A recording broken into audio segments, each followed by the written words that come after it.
ban tekel kara dio kartuman wala shangi jandang raw wujero kapai bangwan ron jandang raw wuji jandang raw wuji die amal ke liu jawo ke yogas ni kundi alin changyen di alsin wala yi lojan tez ko chane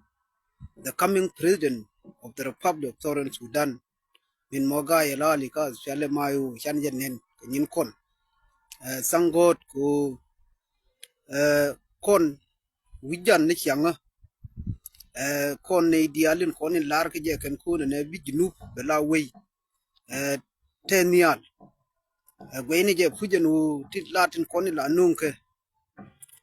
anitin kon te ka social media yendi dial kulu la gweje no ne mikine tindar ke ken ka to ne tun wan lar ke ye ken no ne korwe ja tin je ne nyuri hiende ana ya ne walle wazni kun dial ana ramate ka facebook ya commander in chief obas fiale mayu shenen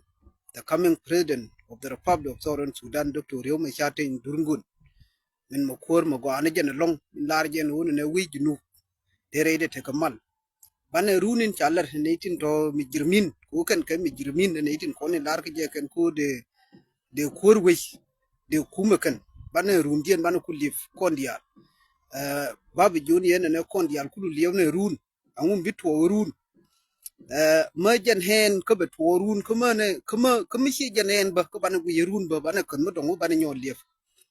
ko we no ke lu kulu reide mal ai rap ko ne tin to mi jirmin ko ne lar ti je kare we rap kan na za kan quran silario situation ko je normal chet ko min ala lar ke yen shi angen no ne kor ja tin chet ko min chai nen no karnya gonyang dole ne ke ne tin ko ne lar ke je kan no ne we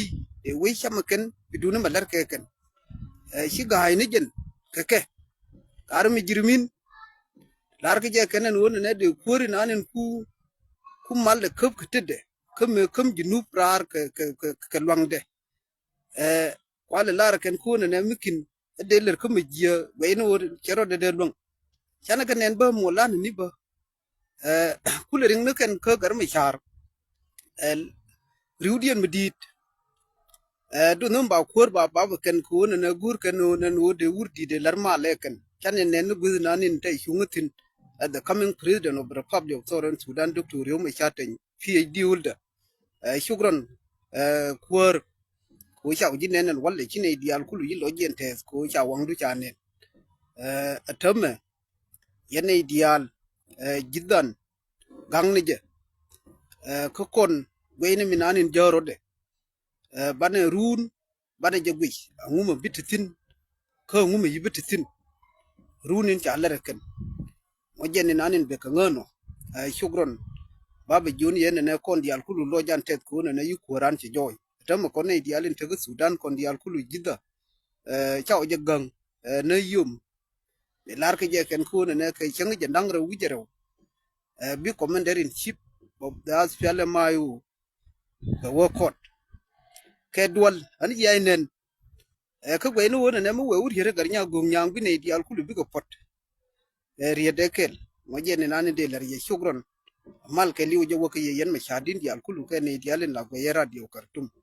ba ka ye dide mo dide ta loy go bane ta loy mene bane markel ka rodan ke liu ke ben ke ye ke live video mo bashar thank you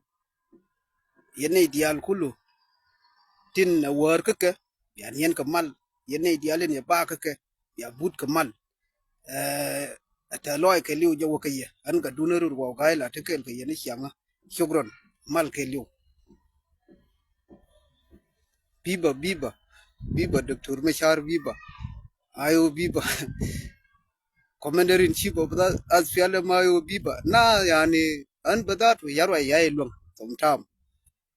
roi datu yani kata lo yani jen dalanga lakin liamne tin kontin bitwo ana mo jenni nani de lar yeno shukran